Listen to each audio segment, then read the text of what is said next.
Me quedé de pie en la parte de atrás de la iglesia, agarrando mi invitación con dedos temblorosos mientras Marcus intercambiaba votos con Olivia, la misma mujer que orquestó su accidente de coche hacía 3 años. El mismo accidente que lo dejó paralizado. El mismo accidente del que lo cuidé, sacrificando mi carrera, mis ahorros, mi vida. Esta era la segunda vez que vivía este momento.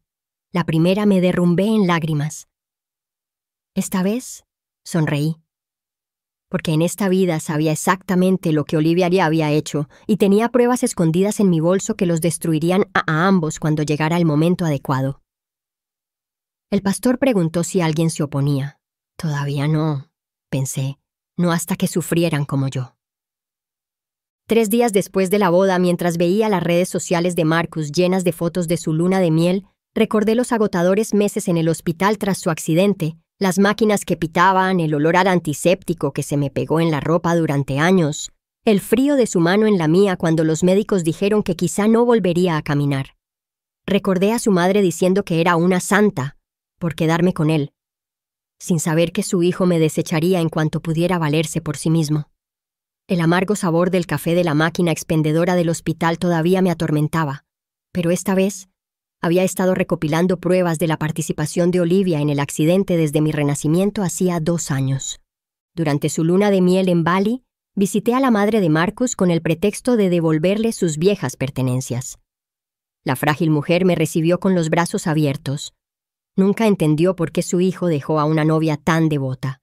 Mientras compartíamos un té con aroma a bergamota y recuerdos, mencioné con indiferencia el descubrimiento de pagos extraños de Olivia a un mecánico la semana anterior al accidente de Marcus. Dejé una carpeta por error con extractos bancarios y mensajes de texto. A su madre le temblaban las manos al recogerla, abriendo los ojos de par en par con cada página que pasaba. Cuando me llamó más tarde esa noche, con la voz entrecortada por la rabia y la incredulidad, fingí estar impactada por su descubrimiento.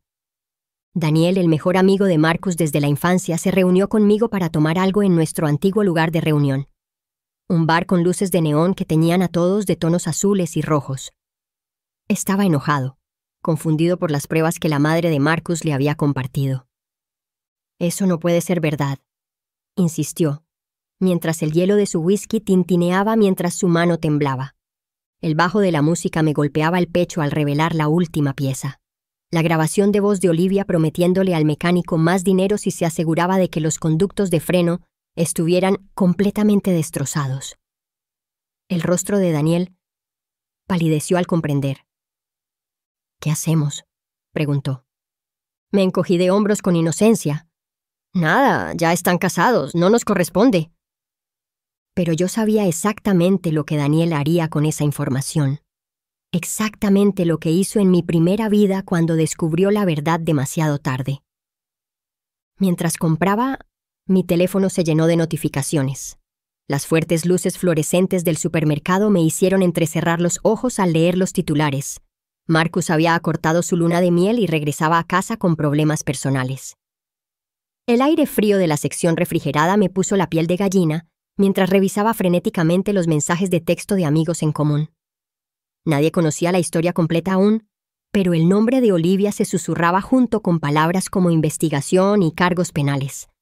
Metí una botella de champán caro en el carrito.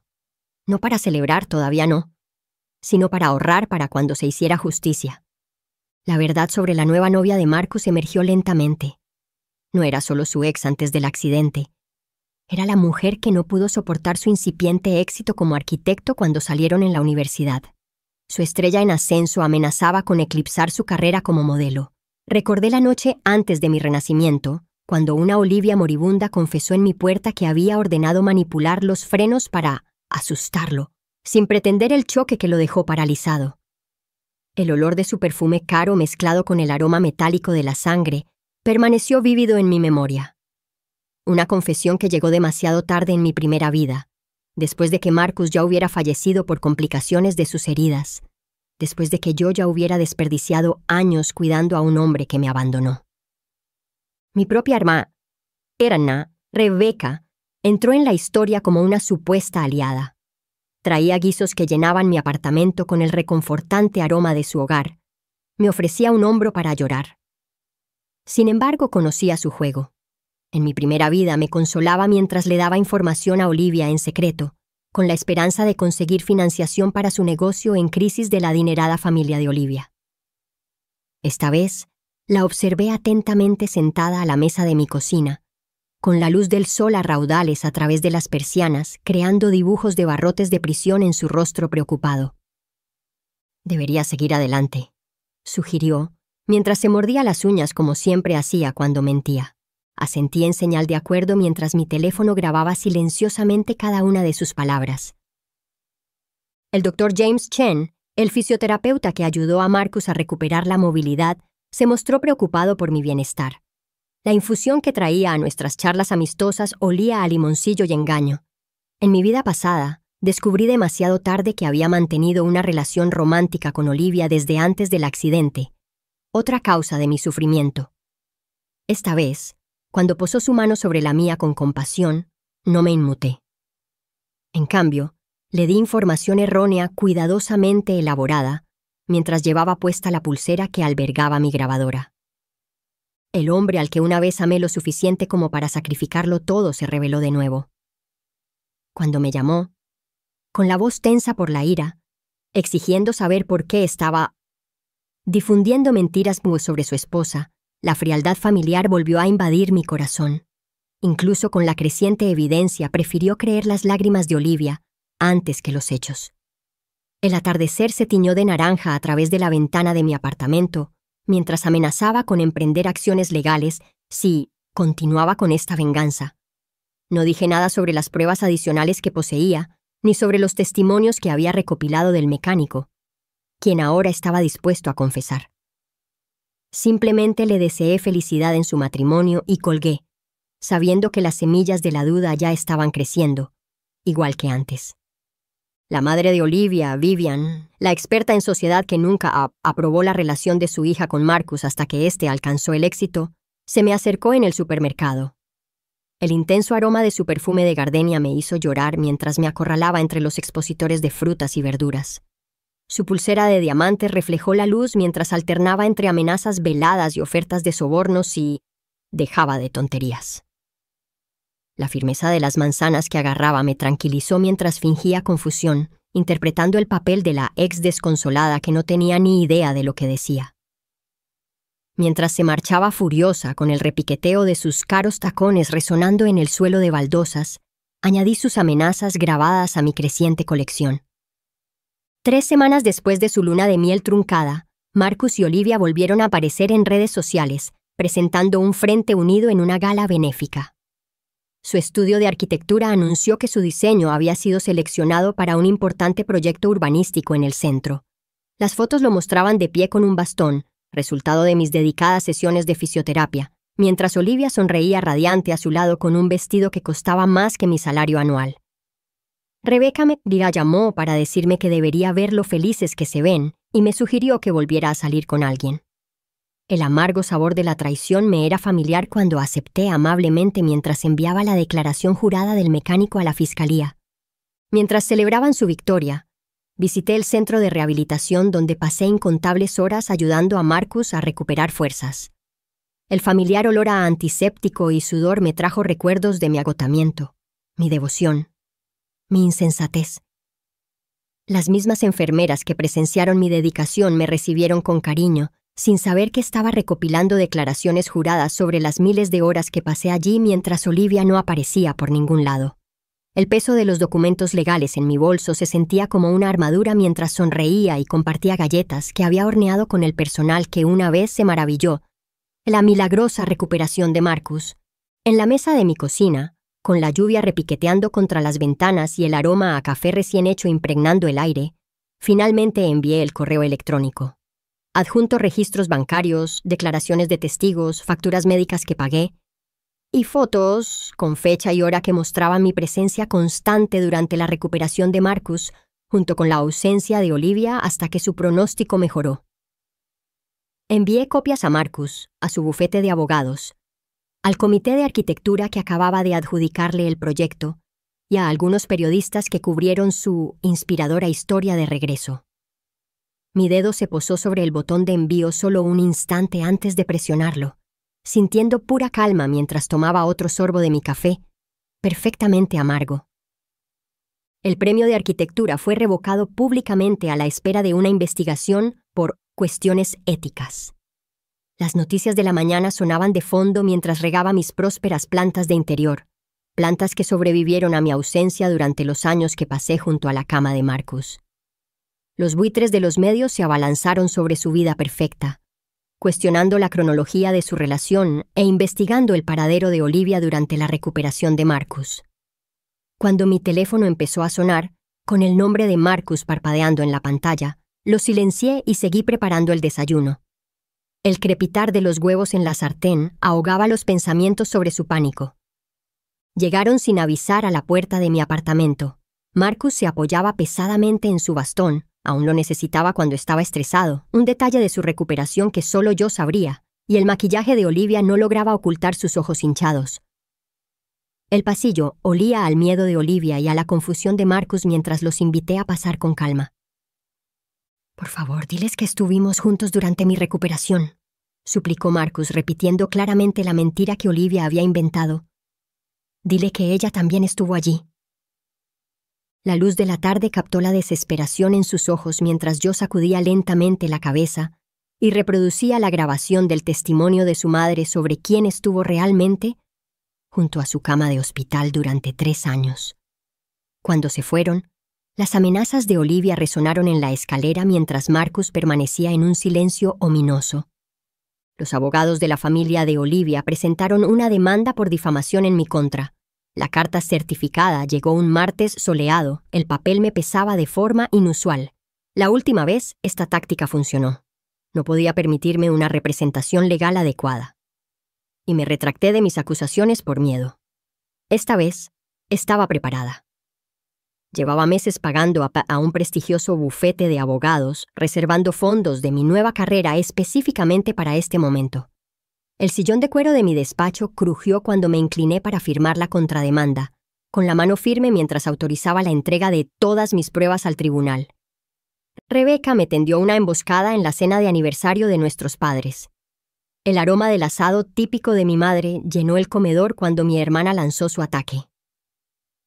«¿No has hecho ya suficiente daño?», susurró mientras nuestros padres estaban en la cocina. La luz de la vela iluminó su furia. «La familia de Olivia iba a invertir en mi negocio. Lo has arruinado todo». En lugar de discutir, dejé la servilleta junto al plato y saqué copias de los mensajes de texto de Rebeca a Olivia. Mensajes que hablaban de cómo mantenerme callada y desacreditar mi historia a cambio de una recompensa económica. Nuestros padres regresaron y encontraron a Rebeca pálida y en silencio, observando la evidencia de su traición mientras yo, con calma, servía más vino para todos. El Dr. Chen intentó controlar los daños publicando declaraciones sobre la recuperación de Marcus como un trabajo en equipo.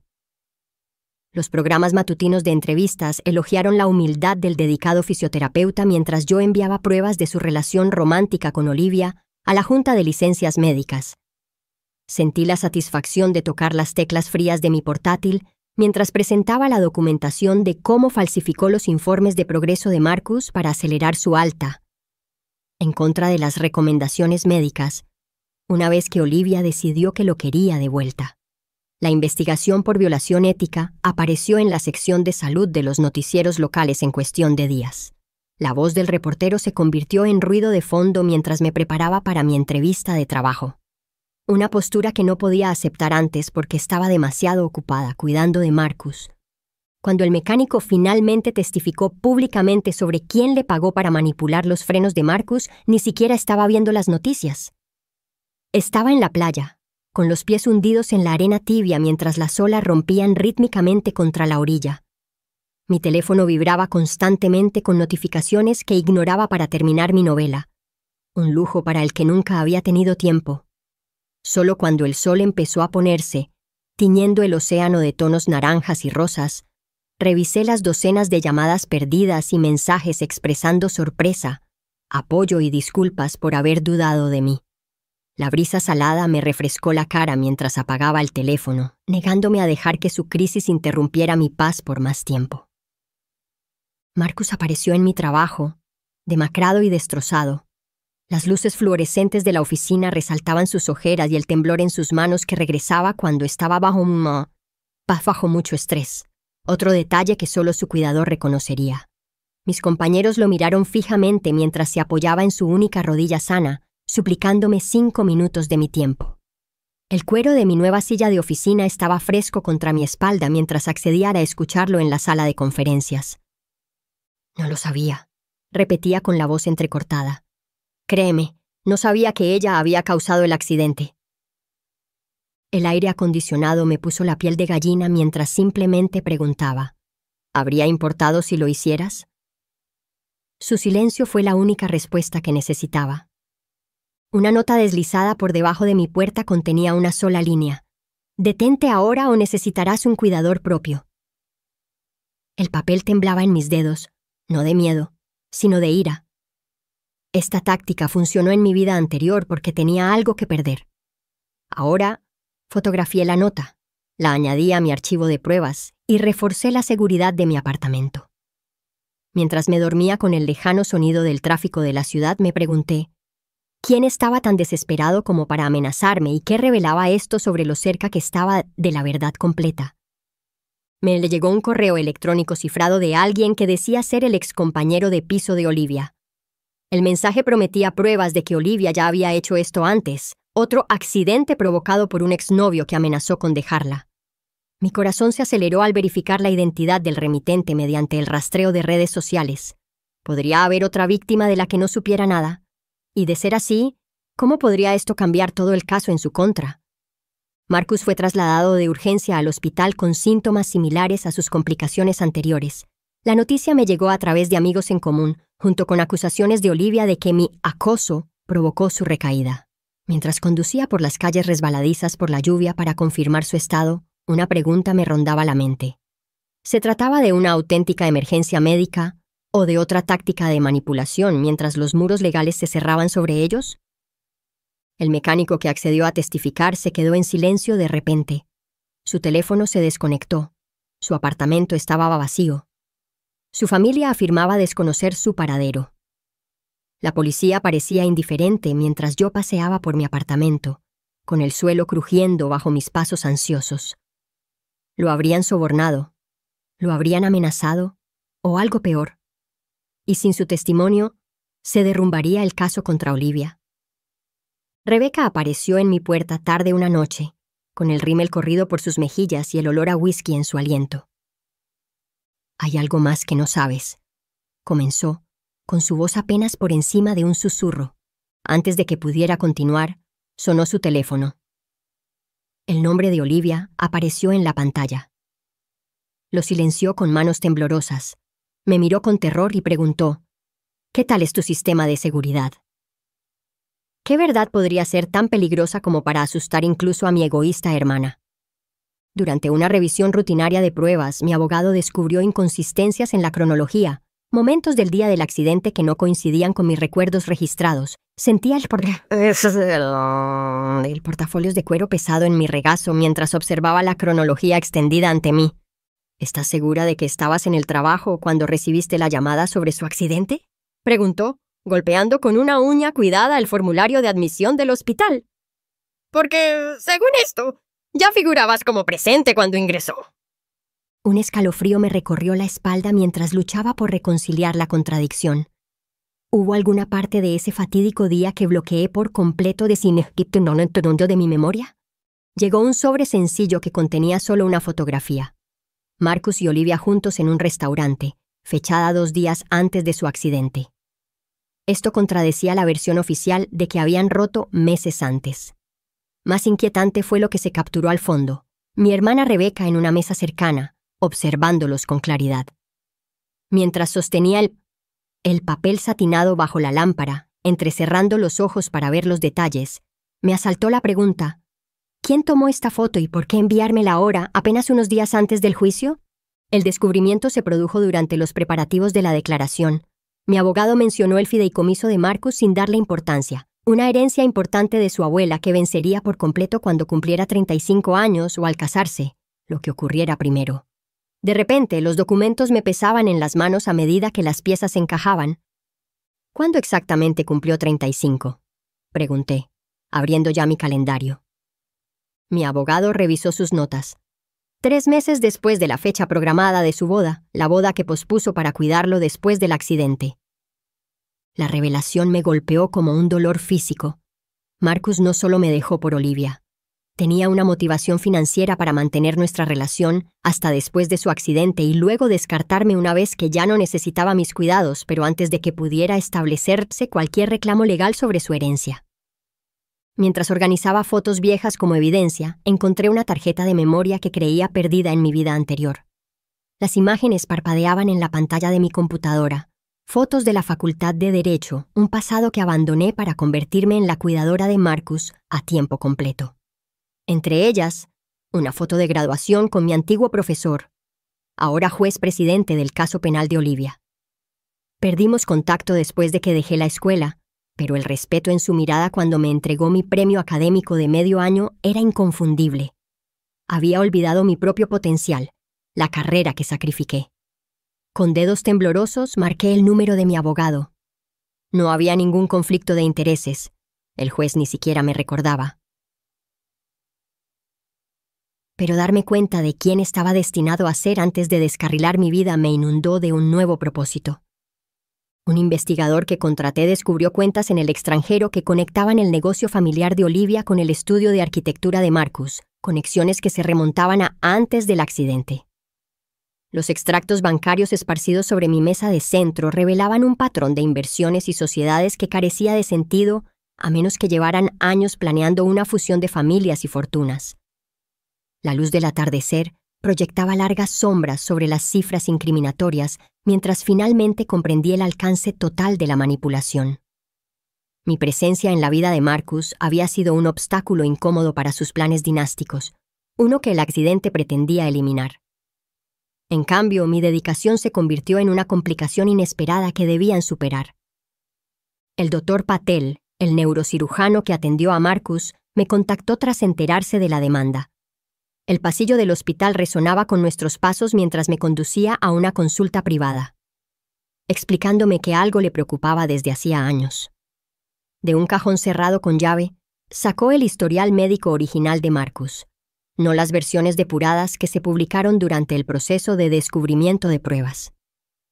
Su parálisis debería haber sido temporal con el tratamiento estándar, explicó el Dr. Patel en un susurro. Pero alguien le estaba ajustando la medicación, lo que dificultaba su recuperación. El olor clínico a desinfectante me provocó náuseas al revisar la documentación que demostraba el sabotaje sistemático del tratamiento de Marcus, un sabotaje que coincidía perfectamente con las visitas de Olivia al hospital. No solo querían que sufriera lesiones, necesitaban que dependiera de él el tiempo suficiente para asegurar la herencia y eliminarme por completo de su vida. Mi antigua vecina, la señora Abernathy, siempre había sido curiosa, instalando cámaras de seguridad tras una serie de robos de paquetes en nuestro edificio. Me contactó tras reconocer a Olivia de las noticias, ofreciéndome imágenes del día que Olivia visitó mi apartamento 3 meses después del accidente. La calidad del video era mala, pero el audio era nítido. Olivia describía con precisión cómo recuperaría a Marcus una vez que pudiera caminar de nuevo, cómo su lesión fue desafortunada pero útil para separarnos, como mi dedicación me hacía patéticamente predecible. El aroma familiar del té de canela de la señora Abernathy llenó su pequeña sala de estar mientras veíamos las imágenes juntas, su mano anciana apretando la mía en un silencioso apoyo mientras las últimas piezas de la conspiración se desvelaban ante nosotros. Provista de pruebas completas de la conspiración, me reuní con el fiscal. El sillón de cuero de su oficina crujió al inclinarme hacia adelante y colocar el expediente completo sobre su escritorio pulido. Esto ya no se trata solo de la manipulación de frenos, expliqué con voz firme. Esto es una conspiración criminal organizada, fraude médico, delitos financieros e intento de asesinato. Cuando el fiscal revisó la evidencia, su expresión cambió de interés profesional a genuina sorpresa. Necesitaremos protección para ti de inmediato, decidió mientras tomaba su teléfono. Al anochecer, Olivia, su madre y varios asociados fueron detenidos, mientras que Marcus descubrió que sus cuentas estaban congeladas a la espera de una investigación.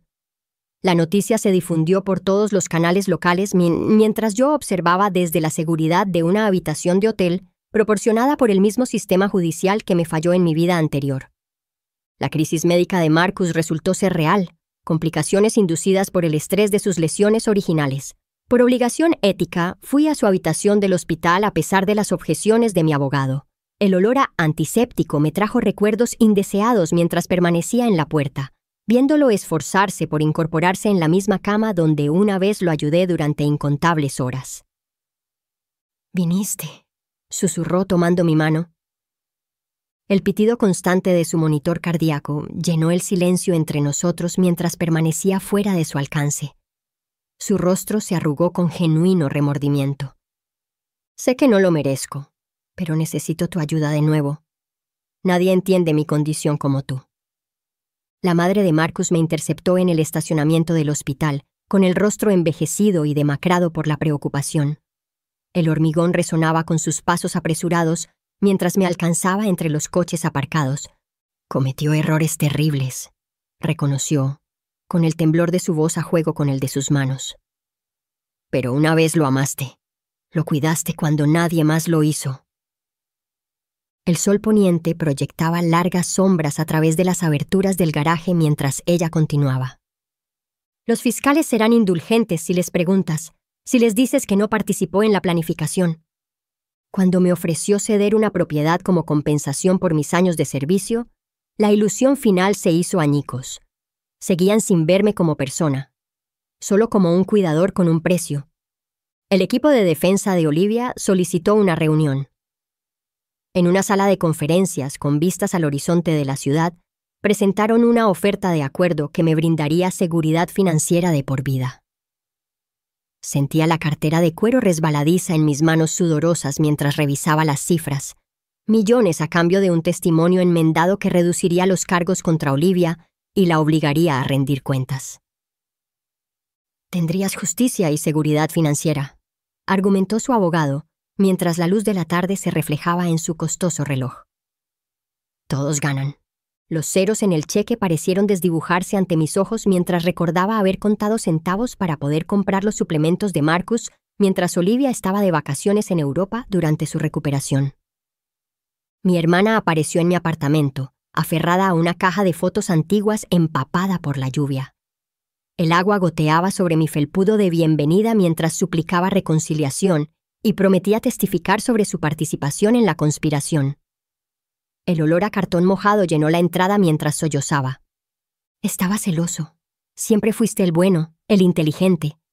Cuando Olivia me ofreció reconocimiento y oportunidades, me convencí de que estarías bien».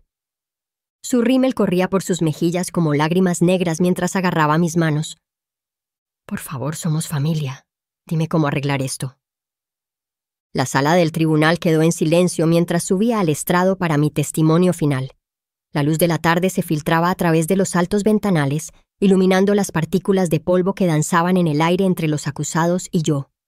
Marcus estaba sentado con su familia, Olivia con su equipo de defensa.